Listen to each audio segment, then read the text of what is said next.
गुरुदेव जय गुरुदेव।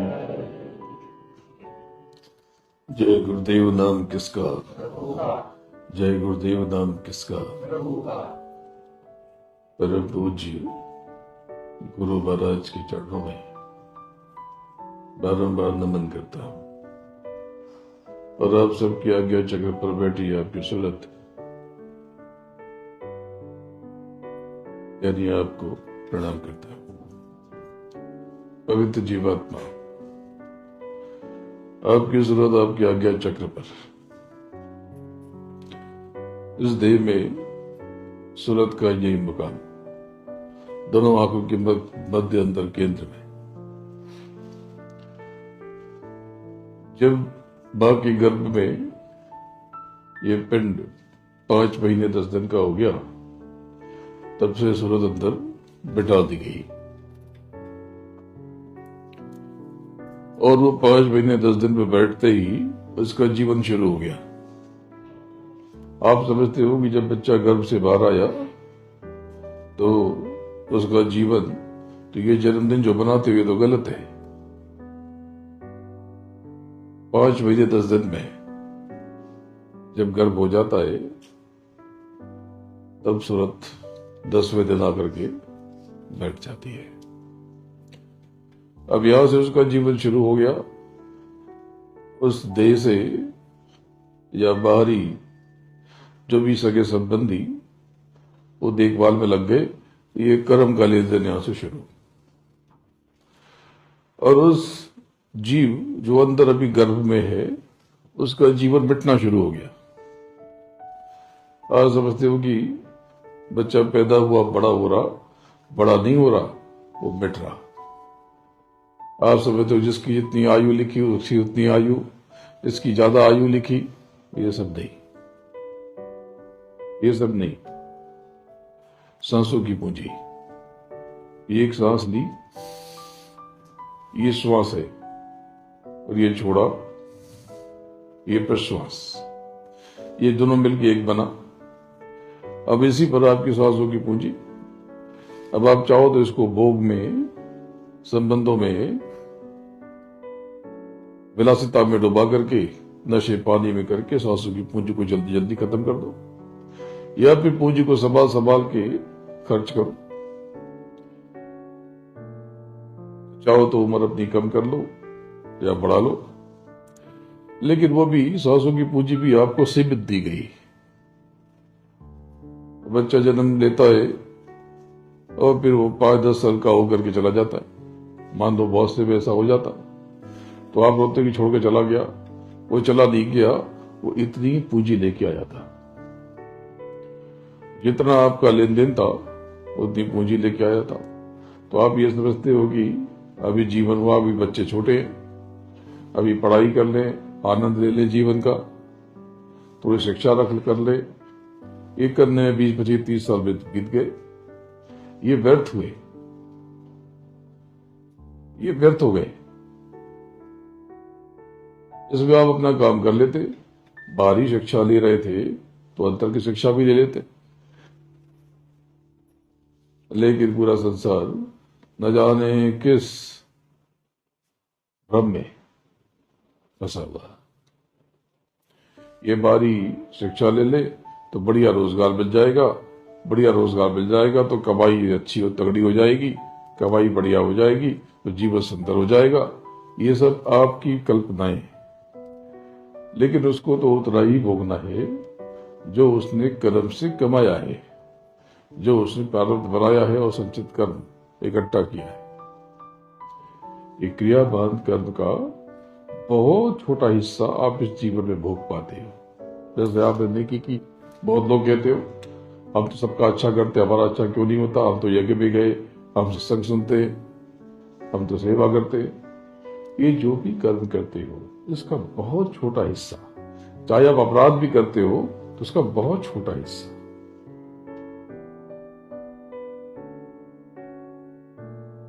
सबसे खराब कर्म किसी की आंख में आंसू लाना, इससे आप बददुआ ले लेते हो और वो हजारों गुना। तो किसी निर्बल को मत सताना,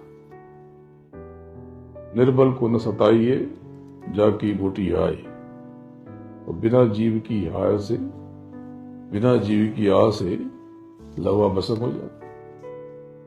ये कर्म को लेकर सतर्क रहो, ये कर्म ही आपका प्रारब्ध बनाएंगे। तो जितना जिसने प्रारब्ध जो बनाया उसको वो भोगना है। कर्म जो जो करेगा तू वही फिर भोगना पड़ता, चाहे अच्छा चाहे बुरा। ये जब आप किसी की सेवा करते हो, संगत की सेवा करते हो, गुरु की सेवा करते हो, समाज की, राष्ट्र की सेवा करते हो, आप केवल अपनी कमाई कर रहे हैं, यानी बैंक में जमा किए जा रहे हैं। जैसे आप मान लो आपके पास लाख रुपए, आप खुद पे खर्च कर दो तो खर्च हो गए, लेकिन आपने दूसरों को दे दिया उधार कि तुम अपने ऊपर खर्च करो, तो वो तो लौट के आएगा ब्याज के साथ में। जब आप दूसरों पे, किसी पे खर्च करते हो, व्यय करते हो, देते हो, अर्पित करते हो, समर्पित करते हो, ये उसके पास रुक ही नहीं सकता। ये सब लौट के आने वाला। चाहो तो किसी की आंख में आंसू भर दो और जीवन भर के लिए अपने आप को आंसुओं के सैलाब में डुबा लो। चाहो तो किसी के होठों पर खुशी भर दो। जब भी बोलो मीठा बोलो, कड़वा बोलने से बचो। जब आप दिल के अच्छे हो, हृदय के अच्छे हो, अंतर आपका साफ है, तो जुबान तो खराब क्यों करना। इतनी महत्वपूर्ण जिह्वा, प्रभु के चिंतन में, उसकी जय जयकार में, उस गुरु की, उसकी सेवा में, उसके लिए, परमात्मा के लिए अर्थ खर्च हो जाए, उस जिह्वा से आप निंदा करते हो, तो बड़ा गुनाह हो गया। आपको पूरी चीज पता ही नहीं, पूरी बात पता नहीं, चार चीज आपके हिसाब से ठीक नहीं बैठी तो आप लगे निंदा करने। ये दिमाग आपका ऐसा कि 50-60 के बाद आप भूलने लगते हो। अरे इस मानसिक क्षमता का भरोसा ही क्या। इस मानसिक क्षमता से बहुत बड़ी आपकी आंतरिक क्षमता है, यानी आपकी सूरत की क्षमता। आपकी सूरत बहुत शक्तिशाली है, बहुत ताकतवर है। तो पहली चीज, ये मनुष्य शरीर किराए का मकान है, ये खाली करना पड़ेगा। तो ये व्यर्थ न हो जाए, इसकी तैयारी करो। तो इसकी तैयारी क्या, आप अपना सारा काम काज, दुकान का, दफ्तर का, खेती का, व्यापार का, जो करना है वो करते रहो। जितनी मर्जी उतनी, जितना चाहो उतना समय देते रहो, लेकिन अपनी सूरत के कल्याण के लिए, अपनी रूह और आत्मा की, उसको बेड़ा पार करने के लिए, अपना असली काम करने के लिए, नाम की कमाई के लिए कुछ समय दो। यही भजन तेरे संग चलेंगे। छदाम नहीं जाएगा, एक छदाम आपके साथ नहीं जाएगा, एक ढेला नहीं जाएगा, एक आना नहीं जाएगा, एक कर नहीं जाएगा, लेकिन जो आप सेवा करेंगे आपके साथ जाएगा। ये आप सारे प्रेमी यहां इकट्ठा हो गए यज्ञ वेदी की सेवा के लिए, अपना काम धाम छोड़ के आए, खाली तो बैठे नहीं, लेकिन फिर भी आपने जिम्मेदारी समझी। जब आप अपनी जिम्मेदारी समझते हो, अपनी जिम्मेदारियों का निर्वहन करते हो, तो मालिक आपके लिए अपनी जिम्मेदारियों का निर्वहन करता है। इसलिए चिंता मत करना। जब आप सेवा करते हो तो आपके अंदर की गंदगी भी पिघलती है। आपके अंदर जो उल्टे पुल्टे कर्म हो गए, या जैसी आपकी रचना बन गई, उसमें भी दया मिलती है, और फिर नाम की कमाई में एक सरसता, एक सहजता होती जाती है। तो बिना नाम की कमाई के ये जीवन व्यर्थ है, ये जीवन ऐसे ही खराब हो जाएगा। ये स्थूल संसार, इसके ऊपर 17 तत्वों का अंड सृष्टि यानी लिंग संसार, इसके ऊपर 9 तत्वों का सूक्ष्म जगत और उसके ऊपर कारण शरीर।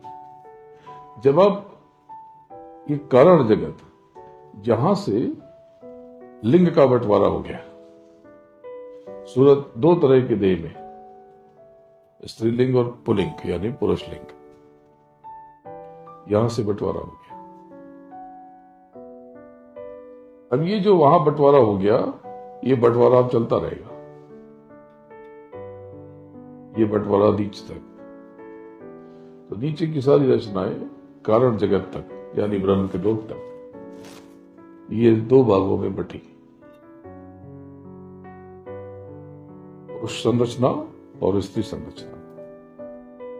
और ये दोनों मिलके सृष्टि चलाते हैं, सृष्टि चलती है इन दोनों से, एक दूसरे के पूरक है। बीच में बदलाव नहीं होता, बदलाव होगा तो फिर वापस कारण जगत से होगा। अगर किसी की देह स्त्री की है और बदलना है तो चढ़ाई करे और कारण जगत तक पहुंचे, या तो पार हो जाए, यहां दिया वही बदल दे, वही बदल दे। कारण जगत प्रकाशवान, बहुत रोशनी, लाल रंग का, रक्त वर्ण का संसार। इस संसार का स्मरण करने मात्र से आपके भीतर एक सम्मोहन सा पैदा होता है, आकर्षण पैदा होता है, आपका व्यक्तित्व बड़ा अद्भुत दिखाई देने लगता है। खिंचाव है इसमें, नशा है, ये ब्रह्म का लोक है। तो यहां पर कौन से, यहां तो ब्रह्म, तो ये तो पुरुष है या स्त्री या दोनों नहीं, ब्रह्म का संसार ये पूरा पुरुष लोक है। तो फिर कहा कि कारण जगत से यहां बंटवारा हो गया, माया का लोक, माया का लोक स्त्री लोक है। माया का लोक एक बहुत बड़ा पर्दा है, बहुत बड़ा। ब्रह्म में तो बहुत कशिश है, लेकिन माया में भी उससे ज्यादा गहरा आकर्षण है, बहुत गहरा। लेकिन आप उस पर्दे तक ही पहुंच पाते हो, मूल माया, महामाया तक आपकी पहुंच नहीं होती। आप खींचते हो तो उस पर्दे तक खींचते हो। जैसे कि महल दिखा, तो सिनेमा का पर्दा, महल दिखा, बड़े बड़े वाटिकाएं दिखी, बड़ा आनंद आया, कितना सुंदर है। और जब वो बंद हो गया तो सब गुल। तो क्या माया का लोग एकदम भ्रम है? नहीं, माया का लोग वो रींकार का लोक है। ये ओंकार का लोक ब्रह्म का, और वो रींकार का लोक, उसमें बहुत आकर्षण है, उसमें बहुत नशा है और बहुत मजा है। शब्द, स्पर्श, रूप, रस, गंध का ये दोनों संसार, ये भी कारण जगत का हिस्सा है। गगन, महागगन और गुरुत्व पद। ऊपर निरंकार लोक, मानसर और पिया पद। ऊपर, सबसे ऊपर सदगुरु पद यानी अकाल तख्त, वो सदगुरु का वो स्थान। ये पिया पद भी ये विलक्षण लोगों को मिलता है, सारी सूरतें यहां नहीं पहुंच पाती, ये अनोखा लोग है, बहुत विशिष्ट पद है ये, बहुत अनोखा। तो ये जब आप चढ़ोगे तो ये समझ पाओगे। तो ये साकेत महायज्ञ संवत 2080 का यानी सन 2023 का साकेत महायज्ञ संपूर्ण हो गया, परिपूर्ण हो गया, पूर्णाहुति हो गई 27 तारीख को, देव दीपावली के दिन। और इस देव दीपावली पे ये सच्ची दीपावली बनी। सारे देव 10 दिन से दिवाली बना रहे थे नीचे, बड़ी बड़ी शक्तियां वहां विद्यमान थी, विराजमान थी। और सिर्फ मैंने नहीं, मैं तो देख ही रहा था, लेकिन आप में से कई लोग और संगत में बहुत से लोग इस घटना के साक्षी थे। विदेश से आए कुछ लोग भी साफ साफ देख पा रहे थे, मुझे कहते कि मैं देख रहा हूं इनको, विश्वास नहीं हो रहा है कि ये मेरे सामने, इनकी इतनी पूजा की, उपासना की, साधना की, इनके दर्शन नहीं हुए और इस तपोवेदी पर, इस यज्ञ वेदी पर, यज्ञ भूमि पर इनके दर्शन हो गए, तो मैं क्या करूं, कैसे इनको स्वीकार कर लूं, क्या करूं। मैंने कहा चुपचाप प्रणाम करो और ऊपर चलो, यह रुकना नहीं है, इनका लाभ ले लो।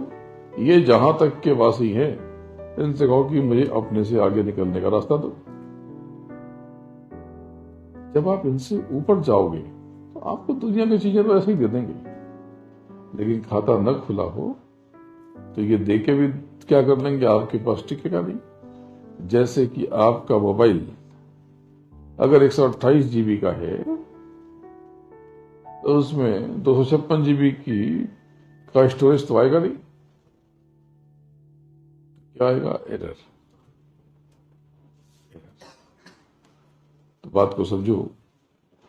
तो प्रेमियों के यज्ञ पूरा हुआ, अब ये दवा बन रही।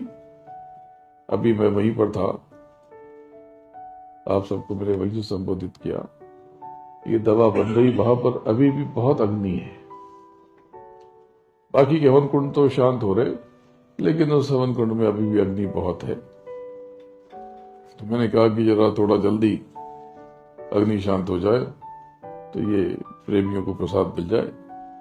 तो ये दवा, जो बाकी के 8 कुंड हैं, जिस कुंड पे मैं बैठा था उसके अलावा, वो ऐसी चमत्कारिक दवा बन गई कि जिसका असर आप अपने जीवन में बहुत समय तक महसूस करेंगे। इसको थोड़ी सी शक्कर में या गुड़ के चूरे में मिला करके एक बहुत छोटा सा हिस्सा अपने दुकान, दफ्तर, घर, खेती, घर दफ्तर सब में डालना, और खेती में देसी गाय के गोबर या गिर की गाय का गोबर या जंगली गाय का गोबर लेकर के उसमें थोड़ा गुड़ मिला देना, गुड़ का चूरा करके, और थोड़ी मात्रा में विभूति डाल देना, और उसके बाद जैसे खाद बनाते हो बना करके आप पूरी अपनी खेती में डाल दो, और देखो तमाशा, आपकी फसल की जात सुधर जाएगी, आपकी फसल की पैदावार बढ़ जाएगी, और कीड़ों मकोड़ों का हमला और उसे सबसे कम आपके खेती में होगा। आपकी खेती ऐसी बढ़िया हो जाएगी। लेकिन ये पूरे में बराबर मात्रा में डालना। तो ज्यादा चाहिए तो प्रेमियों से कह लेना, भुसावल की संगत से। भुसावल की संगत का मैं जिक्र इसलिए करता हूं क्योंकि ये बड़े समर्पित तरीके से पूरी व्यवस्था बता रहे। उसमें राजस्थान शाहपुरा से भी लोग हैं, बंबई से भी लोग हैं। मैं नाम किसी के नहीं लेता, क्योंकि अगर मैं नाम ले लूं इसका मतलब कि आपके मैं पुण्यों का सत्यानाश कर दूं। अगर मैं आपकी प्रशंसा कर दूं तो आपके अंत जन्म के पुण्य नष्ट हो जाएंगे। कभी कभी करता भी, क्योंकि वो जलाने हैं, वो खत्म करने हैं, इसलिए बहुत बार नाम ले लेता। तो जिसका नाम ना लिया जाए वो शुक्र मनाए कि बड़ा अच्छा क्या इन्होंने मेरा नाम नहीं लिया। आप तो परेशान हो जाते हो कि नाम लिया। मैं एक व्यक्ति का नाम केवल लेता हूं, वो इसलिए कि व्यवस्था मालूम रहे कि व्यवस्था कैसे चलती है। अगर मैं उपलब्ध नहीं हूं तो किसकी बात मानी जाए, तो भ्रम विभ्रम पैदा ना हो। उस भ्रम को दूर करने के लिए मैंने उन व्यक्ति का जिक्र किया और करता रहता हूं, क्योंकि बाकी व्यवस्था एक नियम होना चाहिए, अनुशासन होना चाहिए। तो मैं हमेशा उपलब्ध नहीं रह पाता, बहुत यात्रा करनी पड़ती है। अभी ये तय किया था कि मैं तो अभी ये लौटा था, अक्टूबर शुरू होते पर सितंबर खत्म होते होते आखिरी दिन लौटा था। 30 सितंबर की रात में मैं लौटा था। 1 अक्टूबर की प्रातःकाल ऐसे ही कुछ आया था। तो मैंने तय किया था कि इस बार विदेश यात्रा थोड़ा देर से होगी, लेकिन गुरु महाराज का अंतर में आदेश निर्देश, अचानक से अब मुझे विदेश की तरफ रवाना होना पड़ेगा। तो 3 दिनों के पश्चात 3 दिनों के पश्चात, रविवार के पश्चात एक दिन था, उसके बाद मैं पूरा निकल जाऊंगा। 3 देशों की यात्रा होगी। अभी मोटा मोटी जो कार्यक्रम की रूपरेखा है वो 3 देशों की और लगभग 6, 7, 8 शहरों की। तो अभी शहर तो बढ़ सकते हैं, लेकिन देश अब मुझे लगता है कि यही रहेंगे। तो एक देश तो अमेरिका है और यूरोप के 2 देश हो सकते हैं। अभी वो कार्यक्रम तय होना बचा है, लेकिन मोटा मोटी नीदरलैंड्स और स्पेन, इन 2 जगहों की यात्रा होगी। और उसके बाद उसके पहले अमेरिका। तो यहाँ पर वापस मैं भारत लौट आऊंगा 21 जनवरी को। फिर देश के भीतर की यात्रा तो जनवरी में हम विचार कर रहे थे, तो लौटने के पश्चात फिर ये हो जाएगी। तब तक भारत में 3 से 4 हफ्ते से ठंडी भी थोड़ा कम होनी शुरू हो जाएगी, क्योंकि अब ठंडी तो अब शुरू हो चुकी है हर जगह। अब ये ठंडी 2, 4, 10 दिन में अब ये चरम की तरफ बढ़ेंगे। तो लगभग महीना भर देश के अन्य भागों में प्रचंड शीत लहर देखने को मिलेगी। लेकिन बंबई में तो ऐसा ही रहता है। यहाँ तो देखो पंखा चलता रहता है, कोई परेशानी की बात नहीं है। तो यहाँ तो एक सा मौसम है, लेकिन यहाँ भी थोड़ी सिहरन हो जाती है। ये सिहरन तो शरीर की है, लेकिन आपके अंतर में सिहरन पैदा हो, ये जीवन व्यर्थ जा रहा, तो बाप भी तो बने। बाल सिरे, बाल परेशान हुए और बाकी बाहर से आनंदित हुए, अंतर में कुछ हुआ नहीं, तो सब व्यर्थ हो गया, सब व्यर्थ हो गया। अरे ये बाहरी चीजें तो नहीं रह जाने वाली, ये तो मैं बहुत दे सकता हूं और आपको दिया भी जाता है। यज्ञ भी ऐसे नहीं हुआ कि आप ये जो भौतिक वस्तुओं को, रिश्ते नातों को लेकर तनाव में हो, जो आपने पिछले कर्मों का जखीरा खड़ा कर लिया और लगे रोने चिल्लाने कि दया कर दीजिए, दया हो जाएगी तो मैं नाम की गवाही भी लग जाऊंगा। तो ये तो ठीक है, आप क्या लगोगे क्या नहीं लगोगे ये आप जानो, लेकिन आपके ऊपर ये दया गुरु महाराज की हो गई। अब नाम की गवाही में लगो। बारी चिंता, बारी वस्तुओं की, बारी बातों की चिंता, ये थोड़ा सा कम करो। ये आप क्यों करते हो? क्योंकि आपको आदत पड़ी हुई है। आपको लगता है कि आप बहुत परेशान हो, आपको प्रतीत होता है कि आप बहुत दुखी हो, आपको महसूस होता है कि आप बहुत पीड़ा में हो, कष्ट में हो, दुख में हो, संकट में हो। दरअसल ऐसा होता नहीं है। अगर आपको ये लगता है कि आप बहुत परेशानी में हो, तो संसार में आपने लोगों की परेशानी देखी नहीं, आपको तो पता ही नहीं। बोलो जय गुरुदेव। देखो प्रेमियों, आगे संकट, संसार का संकट बहुत आने वाला है। आगे समय बहुत विचित्र आएगा। ये साल बीतते बीतते मैं आपको आगे का एक संकेत दे दूंगा, आगे का एक संकेत दे दूंगा। तो आगे समय बहुत विचित्र आने वाला है, लेकिन अगर गुरु महाराज की, सदगुरु की उंगली थामे रहोगे तो आपको कुछ भी नहीं होगा। बड़े आनंद से रहोगे। बस नाम की कमाई करो, प्रार्थना खूब करना और सुमरन ध्यान भजन रख जाना। प्रार्थना से भाव बनता है। आप जब प्रार्थना करते हो डूब कर, तो 4 प्रेमी या परिजन बैठते हैं, तो उनके भीतर भी गंदगी वो जरा जलती है। प्रार्थना से जो अंदर की कड़क मिट्टी है, ये जरा नरम हो जाती है और ये बड़ी कारगर होती है। इससे बहुत फायदा हो जाता है, इससे लाभ बहुत होता है। प्रार्थना खूब करना चाहिए। कम से कम रोज 2-4 प्रार्थना शाम का समय बना लो, प्रार्थना कर लिया करो किसी भी शब्द में, किसी भी भाषा यानी लैंग्वेज में, किसी भी प्रकार से। अंतर में बोल के भी कर सकते हो, चुपचाप खामोशी से भी कर सकते हो। प्रार्थना से आपकी क्षमता बढ़ती है, पात्रता में विकास होता है और आप मानव से मानव बनने की क्रिया प्रक्रिया में आप जुड़ जाते हैं। बोलो जय गुरुदेव,